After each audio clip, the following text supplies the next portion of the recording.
Hello, नमस्कार विद्यार्थियों, कैसे हैं आप लोग। मैं पंकज परमार आप सभी का स्वागत करता हूं, हार्दिक अभिनंदन करता हूं। चलिए आज हम बात करेंगे यूपीएसआई उत्तर प्रदेश दारोगा से संबंधित हिंदी के सिलेबस, अर्थात हिंदी में किस प्रकार के प्रश्न पूछे जाते हैं और आप कैसे हिंदी पढ़ो ताकि परीक्षा में बेहतर प्रदर्शन कर पाओ और जितने भी प्रश्न पूछे जाते हैं उत्तर प्रदेश दारोगा में वो आप प्रश्न को ठीक ढंग से कर पाओ। तो देखो, सबसे पहले क्या आवश्यक है, आपको जानना आवश्यक है कि दारोगा में किस प्रकार के प्रश्न पूछे जाते हैं। अगर दारोगा का परीक्षा देने जा रहे हो, सब इंस्पेक्टर की परीक्षा देने जा रहे हो, तो उसका सिलेबस क्या है, ठीक है, और सिलेबस में हमें क्या क्या पढ़ना है ताकि आप परीक्षा में बेहतर प्रदर्शन कर पाओ। चलिए हम बात करते हैं, सिलेबस की बात करते हैं, उत्तर प्रदेश दारोगा के सिलेबस की बात करते हैं। और सबसे पहला टॉपिक मैं सिलेबस का लिखने जा रहा हूं, ध्यान दीजिए, मैं सिलेबस का सबसे पहला टॉपिक लिखने जा रहा हूं। यहां से एक या दो प्रश्न पूछे ही जाते हैं। तो पहला टॉपिक है भाषा, और इसी से संबंधित आपसे पूछा जाता है उपभाषा, फिर बोली, राष्ट्रभाषा, राजभाषा,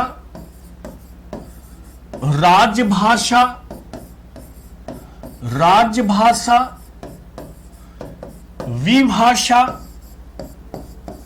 विभाषा, इन सब में क्या अंतर है, ठीक है, लिपि में क्या अंतर है, बोली में क्या अंतर है। तो यहां से कम दो प्रश्न पूछे जाते हैं, ध्यान रखिएगा।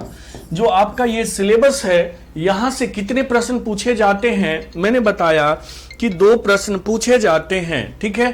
तो आपको तैयार करना होगा। और ध्यान दीजिए, जब भी इस टॉपिक को आपको पढ़ना होगा तो ये जानना होगा कि हिंदी अगर भाषा है तो इसकी उत्पत्ति कहां से हुई है, ठीक है, हिंदी की कितनी उपभाषाएं हैं, हिंदी की बोलियां कितनी है, इनमें अंतर क्या है, राष्ट्रभाषा और राजभाषा में क्या अंतर है।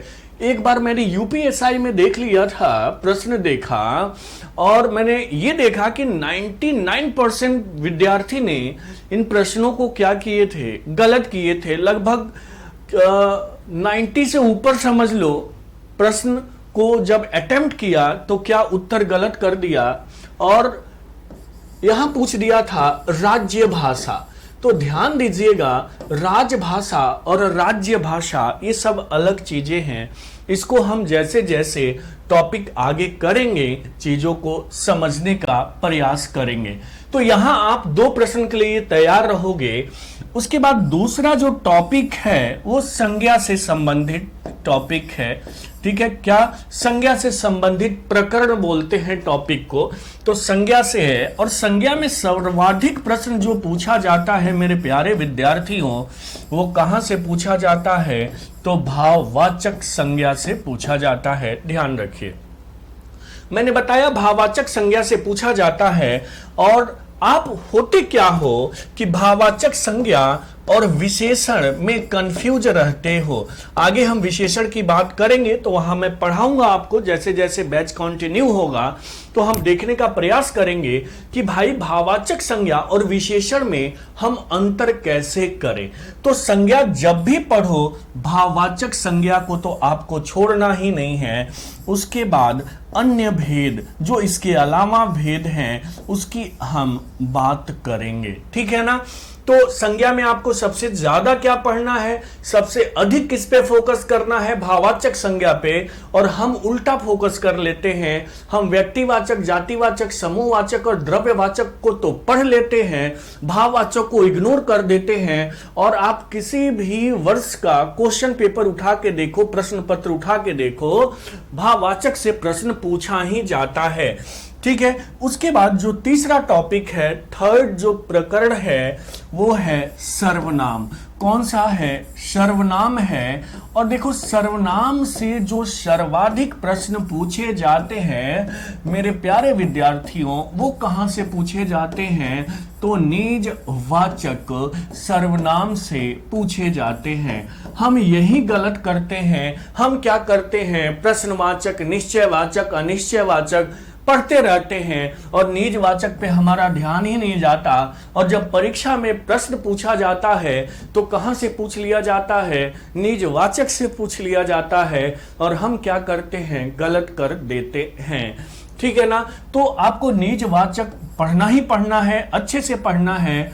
उसके बाद आप अन्य भेद जो है निजवाचक के अलावा उस पर ध्यान दे दीजिए, कोई समस्या नहीं होगी। ठीक है ना?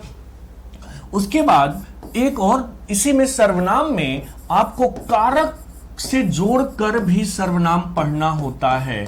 जैसे मैंने है तो मैंने कर्ता कारक है, तो आपको क्या करना है? सर्वनाम को कारक से जोड़कर पढ़ना है। तो मैंने बताया कि जब भी सर्वनाम पढ़ो, निजवाचक सर्वनाम पढ़ो, अन्य भेद भी पढ़ना है लेकिन निजवाचक पे ज्यादा फोकस करना है और फिर कारक से जोड़कर भी पढ़ना है। किसको? सर्वनाम को।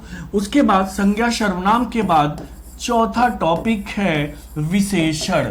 विशेषण में देखो हम क्या करते हैं, केवल विशेषण को ऊपर ऊपर पढ़ लेते हैं और परीक्षा में गलत कर देते हैं। हमें विशेषण में देखो सबसे ज्यादा इंपॉर्टेंट कौन सा है? तो सबसे अधिक जो इंपॉर्टेंट है, सबसे अधिक जो महत्वपूर्ण है वो है सार्वनामिक विशेषण। कौन सा? सार्वनामिक विशेषण बहुत ही महत्वपूर्ण है और यहां से प्रश्न हर बार पूछे जाते हैं यूपीएसआई में। इसका आप विशेष ध्यान रखना।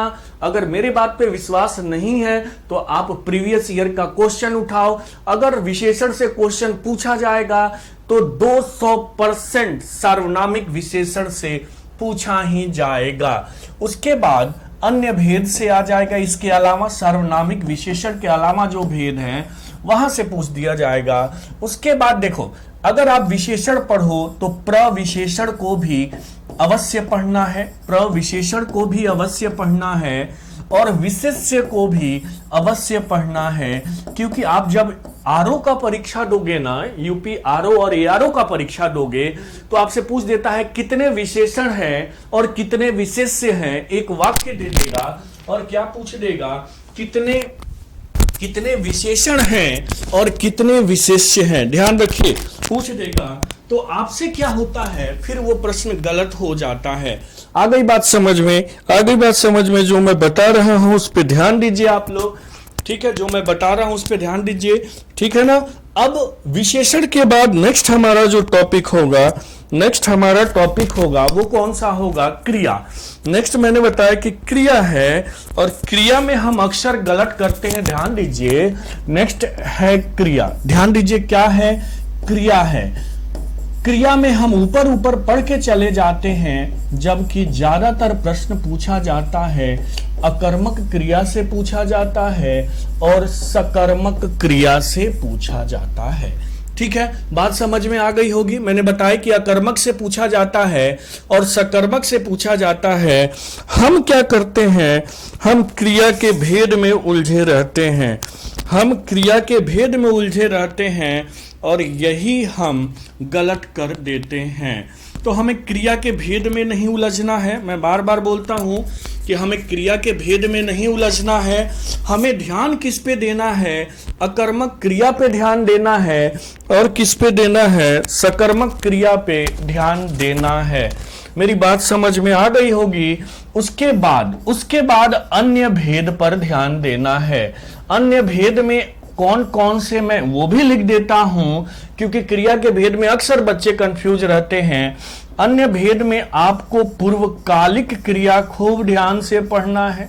क्या पढ़ना है? पूर्वकालिक क्रिया खूब ध्यान से पढ़ना है। नाम धातु क्रिया खूब ध्यान से पढ़ना है।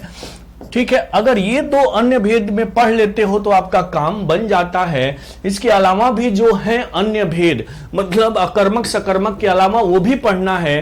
लेकिन पूर्वकालिक और नाम धातु पे ज्यादा ध्यान देना है। तो हमने बात किया, भाषा की बात कर ली, उसके बाद संज्ञा की बात किया, सर्वनाम की बात किया, विशेषण की बात की, क्रिया की बात की। उसके बाद जो टॉपिक नेक्स्ट टॉपिक हमारा है, नेक्स्ट टॉपिक है वो है क्रिया विशेषण। नेक्स्ट टॉपिक हमारा क्या है? क्रिया विशेषण टॉपिक है। ध्यान दीजिए, कौन सा टॉपिक है? क्रिया विशेषण। तो ये सभी महत्वपूर्ण है, जो भी इसके भेद हैं वो सब आपको पढ़ने हैं क्रिया विशेषण में। इसमें किसी को सेलेक्ट नहीं किया जा सकता, किसी का चुनाव नहीं किया जा सकता, आपको सब पढ़ने होंगे। आ गई बात समझ में? मैंने क्या बताया? आपको सब पढ़ने होंगे, ठीक है ना। क्रिया विशेषण के बाद हम वर्णमाला पढ़ेंगे। बहुत ही इंटरेस्टिंग टॉपिक, बहुत ही शानदार टॉपिक। और वर्णमाला की सबसे बड़ी विशेषता यह है कि 90% किताबों में वर्णमाला गलत दिया हुआ है। और किसी भी परीक्षा को ले लो, कोई भी परीक्षा अगर आप देने जा रहे हो तो वर्णमाला से प्रश्न पूछा ही जाता है। आप किसी भी ईयर का पेपर उठा के देख लो, उत्तर प्रदेश दारोगा का पेपर उठा के आप देख सकते हो। तो वर्णमाला को हम डिटेल में करेंगे और एक एक चीज करेंगे। यहां हम ये नहीं आपको बता सकते कि फला पढ़ो और फला छोड़ दो, क्योंकि वर्णमाला समग्रता में आपको पढ़नी होगी, ठीक है ना। क्योंकि और जगह जो मैंने बताया कि यहां निजवाचक पढ़ो, यहां सार्वनामिक पढ़ो, तो चलो उसका तो चुनाव कर सकते हो, लेकिन वर्णमाला में किसी का चुनाव नहीं कर सकते।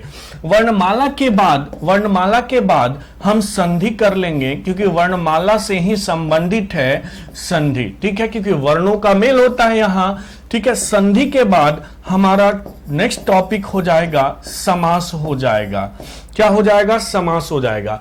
अगर 3 टॉपिक पढ़ते हो तो यहां से लगभग 6 से 7 प्रश्न मिल जाते हैं, ठीक है। 6 से 7 प्रश्न यहां से मिल जाते हैं। कहां से? वर्णमाला से, संधि से, समास से, ठीक है। उसके बाद हमारा नेक्स्ट टॉपिक होगा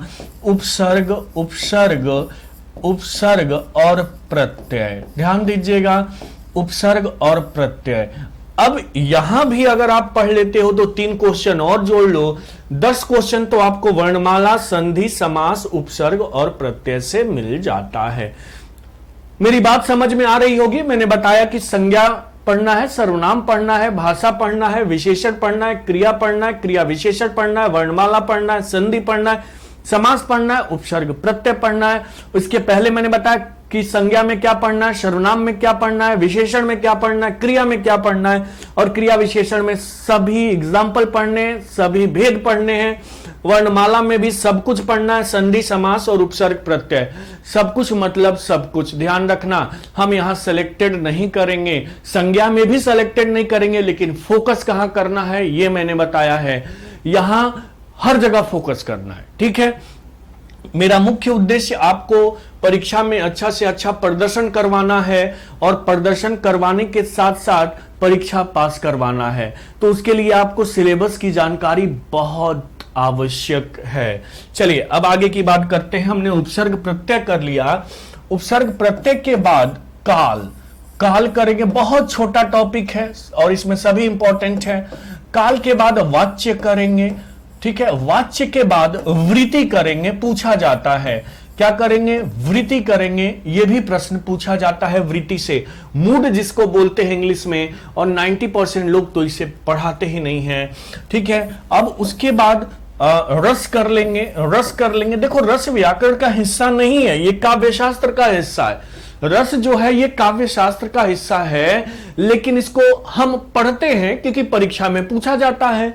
रस पढ़ेंगे। रस के बाद अलंकार पढ़ेंगे। और देख लो, अलंकार हमें 10-12 अलंकार से काम नहीं चलता, कम से कम 30 से 40 अलंकार मैं बताऊंगा, ध्यान रखिएगा। कितने अलंकार मैंने बताया? 30 से 40 अलंकार हम करेंगे, ठीक है। अब अलंकार के बाद छंद की बात करेंगे, और छंद तो पूछा ही जाता है, चाहे यूपीएसआई हो चाहे एमपीएसआई हो, ठीक है। तो रस, अलंकार, छंद। उसके बाद नेक्स्ट हमारा टॉपिक होगा वर्तनी टॉपिक होगा। वर्तनी को हम क्या बोलते हैं? शब्द शुद्धि बोलते हैं। वर्तनी को हम क्या बोलते हैं मेरे प्यारे जिज्ञासु विद्यार्थियों? शब्द शुद्धि बोलते हैं, ध्यान रखिए। और वर्तनी के बाद अगर वर्तनी हमने कर लिया तो साथ साथ हम वाक्य शुद्धि भी करेंगे, वाक्य शुद्धि भी करेंगे कि कौन सा वाक्य गलत है, कहां कौन सा शब्द गलत है। तो वर्तनी अगर आप कंप्लीट कर लिए तो वाक्य शुद्धि करना सरल हो जाता है, ध्यान रखिए। वाक्य शुद्धि के बाद नेक्स्ट हमारा जो टॉपिक होगा वो क्या होगा, पर्यायवाची शब्द होगा। अब आप बच्चे पूछते हैं कि सर ये पर्यायवाची शब्द कैसे पढ़ा जाए, बहुत सारी पुस्तकों में बहुत सारे पर्यायवाची हैं, फिर पढ़ा कैसे जाए। तो मेरे प्यारे जिज्ञासु विद्यार्थियों, पर्यायवाची शब्द अगर 200 पर्यायवाची आपने याद कर लिया, वो आपको पीडीएफ से मिलेगा। जैसे जैसे क्लास होगी और आप क्लास में इनरोल होगे तो पीडीएफ दिया जाएगा। 200 पर्यायवाची शब्द अगर आप कर लेते हो तो किसी भी परीक्षा में इससे बाहर नहीं आना। मैंने बताया कि 200 पर्यायवाची शब्द कर लेते हो तो किसी भी परीक्षा में इससे बाहर के प्रश्न आने की संभावना ही नहीं है। आप क्या करते हो, जल का पर्यायवाची याद कर लेते हो, कमल का, जबकि ये सब पूछा नहीं जाता। जो 200 पर्यायवाची शब्द दिए जाएंगे वो एकदम अलग होंगे और परीक्षा पॉइंट ऑफ व्यू से इंपॉर्टेंट होंगे, क्योंकि हमारा माइंड क्या करता है, जो पहले से पर्यायवाची पढ़े उसी को बार बार करते रहते हो और परीक्षा में वो आता नहीं है। पर्यायवाची के बाद हमारा जो टॉपिक होगा वो विलोम शब्द होगा। विलोम शब्द क्या, विलोम शब्द होगा। विलोम शब्द भी लगभग आपको 200 करना होगा, ठीक है। उल्टा, जैसे रात का दिन, तो ये तो पूछेगा नहीं कि रात का दिन या रात्रि का क्या होगा, ठीक है। तो कुछ अलग विलोम शब्द हम करेंगे 200। पर्यायवाची हो गया, विलोम हो गया। विलोम के बाद एक जो कुछ शब्द होते हैं जो सुनने में सेम लगते हैं लेकिन होते अलग अलग हैं, जिनको बोलते हैं श्रुति सम भिन्नार्थक शब्द। क्या बोलते हैं, श्रुति सम भिन्नार्थक शब्द। सुनने में एक सा लगे लेकिन हो अलग अलग, ठीक है। कंधा, कंधा आपको लगेगा कि सेम है लेकिन हो क्या जाएगा, अलग हो जाएगा। तो हम श्रुति सम भिन्नार्थक शब्द भी करेंगे, ठीक है। तो एक बार फिर बता देता हूं, हमें करना है वाच्य करना है, वृत्ति करना है, रस करना है, अलंकार करना है, छंद करना है, वर्तनी करना है, वाक्य शुद्धि करना है, पर्यायवाची शब्द करना है, विलोम शब्द करना है, श्रुति सम भिन्नार्थक शब्द करना है। उसके बाद सुनो, उसके बाद जो हमारा टॉपिक होगा, उसके बाद जो हमारा टॉपिक होगा पत्र लेखन का टॉपिक होगा, पल्लवन का टॉपिक होगा। पल्लवन, ठीक है। पल्लवन ये एमपीएसआई के लिए है, ध्यान दीजिएगा, ये एमपीएसआई के लिए है। यूपीएसआई में पल्लवन नहीं आता, ध्यान दीजिए, यूपीएसआई में पल्लवन नहीं आता, एमपीएसआई में पल्लवन आता है, ठीक है। तो पल्लवन हम करेंगे, ठीक है। पत्र लेखन, पत्र के प्रकार पूछता है, ये एमपीएसआई में पूछता है, कभी कभी यूपीएसआई में भी पूछ देता है। तो यूपीएसआई वाले भी इसका ध्यान रखेंगे। मैंने बताया पल्लवन नहीं पूछता तो उसको आप यूपीएसआई में नहीं पढ़ोगे, लेकिन पत्र लेखन एमपीएसआई में भी पढ़ोगे, यूपीएसआई में भी पढ़ोगे। यहां तक बातें मेरी क्लियर हुई क्या, यहां तक मेरी बातें क्लियर हुई क्या, ठीक है। अब सुन लो, पत्र लेखन और पल्लवन के साथ साथ या इससे पहले हम कारक भी कर लेंगे। सुन लो, कारक भी कर लेंगे, और कारक के साथ साथ जो कारक के चिन्ह होते हैं, क्या होते हैं, कारक के चिन्ह। अब आपको लग रहा होगा कि सर ने कारक का चिन्ह पहले क्यों नहीं लिखवाया। तो बेटा जब मैं सर्वनाम पढ़ाऊंगा ना, तो सर्वनाम को मैंने बताया था कारक से जोड़कर सीखेंगे, तो वही मैं कारक भी पढ़ा दूंगा, वही मैं क्या पढ़ा दूंगा, कारक भी पढ़ा दूंगा। तो आपको फिर समस्या नहीं आएगी, ठीक है ना। या बाद में कहोगे तो बाद में पढ़ा देंगे, ठीक है। लेकिन जहां भी किसी टॉपिक से कुछ जुड़ा हुआ आएगा तो उसको हम एक्सप्लेन करके हर एक चीज को समझने का प्रयास करेंगे। मेरी बात समझ में आ रही है, मेरी बात समझ में आ रही है। तो आप क्या करोगे, जितना भी मैंने अभी टॉपिक आपको बोला है, ठीक है, इसको आप नोट डाउन कर लोगे अपने नोटबुक पर, ठीक है। कि भाई भाषा पढ़ना, हमें संज्ञा पढ़ना है, सर्वनाम पढ़ना है, विशेषण पढ़ना है, क्रिया पढ़ना है, क्रिया विशेषण पढ़ना है, रस पढ़ना है, छंद पढ़ना है, अलंकार पढ़ना है, समास पढ़ना है, ठीक है, संधि पढ़ना है, ठीक है। उसके बाद देखो, उसके बाद ये सब पलवन पत्र लेखन कारक और कारक के चिन्ह बता दिया। अब देखो चिन्ह ऐसे लिखते हैं, इस पे भी डिस्कस करेंगे हम। कारक और कारक के चिन्ह के बाद अब देखो मैंने बताया था कि वाक्य शुद्धि और शब्द शुद्धि, तो जब भी हम वाक्य शुद्धि और शब्द शुद्धि करेंगे ना, तो मैं शब्द शुद्धि बताऊंगा और साथ साथ वाक्य शुद्धि, यानी एक साथ हम करने का प्रयास करेंगे। क्या? वाक्य शुद्धि और शब्द शुद्धि, क्योंकि परीक्षा में इसी प्रकार के प्रश्न पूछे जाते हैं। आप चाहो तो प्रीवियस ईयर का पेपर देख सकते हो। उसके बाद यूपीएसआई और एमपीएसआई के लिए बहुत ही महत्वपूर्ण टॉपिक है साहित्य। साहित्य में आप देखते हो आपसे हिंदी साहित्य पूछा जाता है। क्या पूछा जाता है? हिंदी साहित्य। इस पे थोड़ा सा डिटेल में बात करते हैं, क्योंकि 5 से 6 प्रश्न आपसे पूछा ही जाता है हिंदी साहित्य का। ध्यान रखिए, मैंने बताया कि हिंदी साहित्य का 5 से 6 प्रश्न पूछा ही जाता है। ठीक है, चाहे वो एमपीएसआई हो चाहे वो यूपीएसआई हो, ध्यान रखिए पूछा ही जाएगा। ठीक है, अब हिंदी साहित्य में एक तो आपका इतिहास से पूछा जाता है कि हिंदी साहित्य का इतिहास, जिसमें हिंदी साहित्य का इतिहास लेखन की पहली पुस्तक किसने लिखी? हिंदी साहित्य का।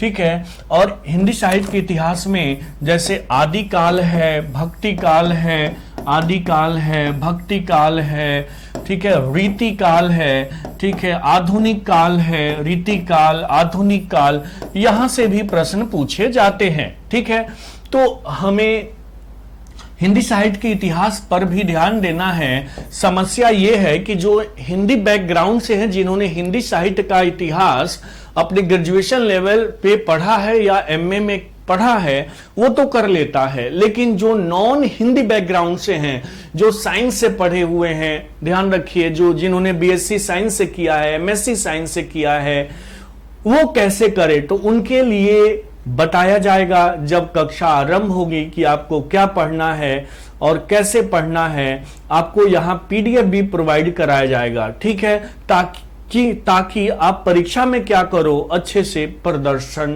कर पाओ, अच्छे से आप क्या कर पाओ, प्रदर्शन कर पाओ। तो यहां तक चीजें क्लियर हो गई होंगी, यहां तक चीजें क्लियर हो गई होंगी। ठीक है ना? अब देखो, अब आप क्या करो, हिंदी के लिए 5 वर्तनी रोज तैयार करो। ध्यान दो, जब कक्षा चलेगी तो मैं इंडिकेट करूंगा आपको कि किस प्रकार की वर्तनी करनी है। 5 वर्तनी, 5 पर्यायवाची, मैंने बताया कि 5 पर्यायवाची, 5 विलोम शब्द, 5 विलोम शब्द अगर डेली करते हो, जो अलग है, ये नहीं कि आप रात का दिन करने लगे और कमल का पर्यायवाची जलज करने लगे और वर्तनी बार बार उज्जवल लिख रहे हो, तो इससे फिर परीक्षा नहीं पास कर पाओगे। मैं फ्रैंकली बोल रहा हूं। 5 ऐसा वर्तनी होना चाहिए जो अलग हो, 5 ऐसा पर्यायवाची होना चाहिए जो अलग हो, 5 ऐसा विलोम शब्द होना चाहिए जो क्या हो, अलग हो। मेरी बात समझ में आ गई होगी, मेरी बात आपको समझ में आ गई होगी। उसके बाद देखिए, उसके बाद हम क्या करेंगे, और हिंदी में आपका नॉलेज बढ़ाने के लिए हम आपको पद परिचय भी करवाएंगे। क्या कराएंगे? पद परिचय।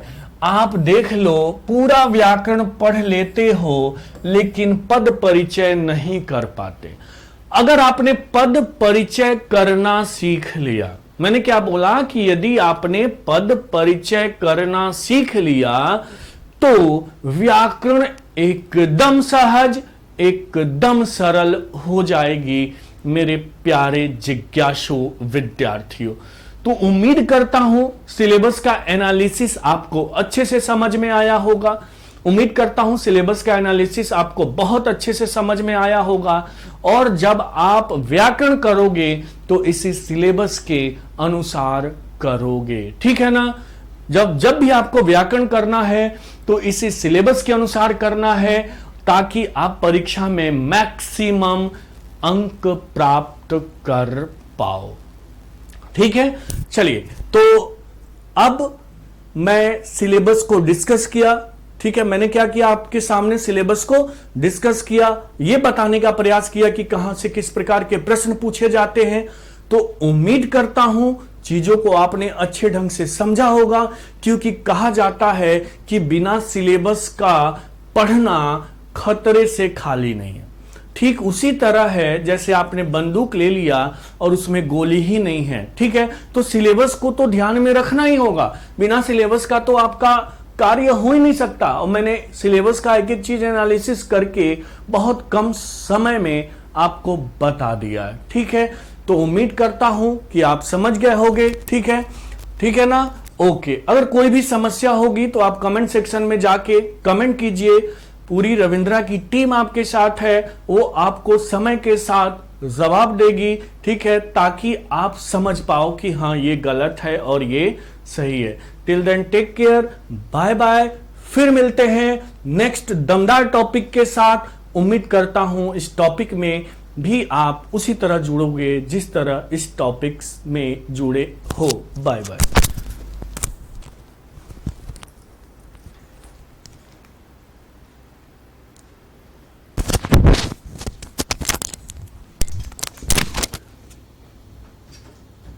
सर सर सर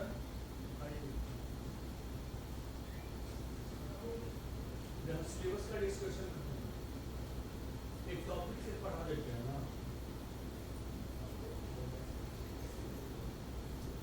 एक बार साउंड चेक करिए, साउंड कम है क्या, देखिए।